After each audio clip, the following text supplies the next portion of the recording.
Bonjour à toutes et bonjour à tous, bienvenue sur la chaîne Nouvelle Alternative Info, chaîne d'information des Brédunoises et Brédunois. Premier dossier info, le projet éolien, tout de suite après ça.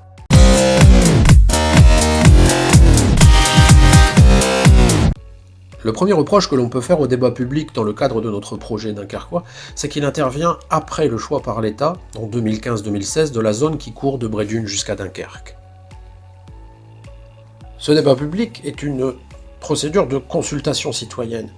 Il intervient après, disais-je, sur Dunkerque. Depuis, une loi a modifié la chose. Le débat public doit avoir lieu avant le choix par l'État du lieu d'implantation. Peu de personnes étaient au courant en 2015-2016 lorsque l'État a choisi d'implanter son parc éolien sur le littoral dunkerquois. À cette époque, Nouvelle Alternative était déjà présente. Nous avons alors interpellé par courrier le ministre de l'époque, Ségolène Royal, le président de la région Hauts-de-France, le département, les élus locaux.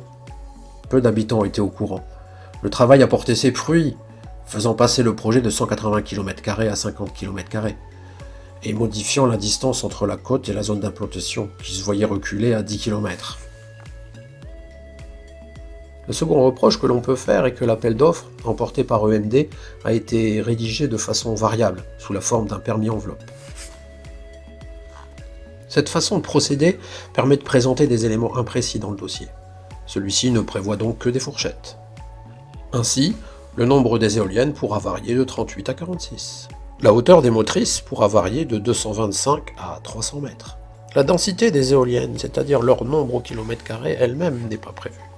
À l'heure actuelle, nous n'avons pas ou peu de renseignements sur le poste électrique en mer. Ses dimensions, sa couleur, sa hauteur au-dessus le lot. Le troisième reproche que l'on peut faire au dossier est qu'il n'a fait l'objet d'aucune enquête préalable complète. Il n'a reçu aucune des autorisations administratives obligatoires à sa poursuite. L'étude d'impact absente ne permet pas au débat public d'être suffisamment éclairé. Or, il convient de le rappeler, une des vocations premières de ce débat est d'éclairer le public.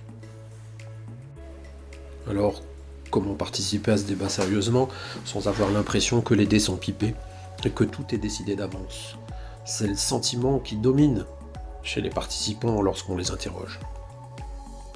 Si ce reportage vous a plu, alors n'hésitez pas à vous inscrire.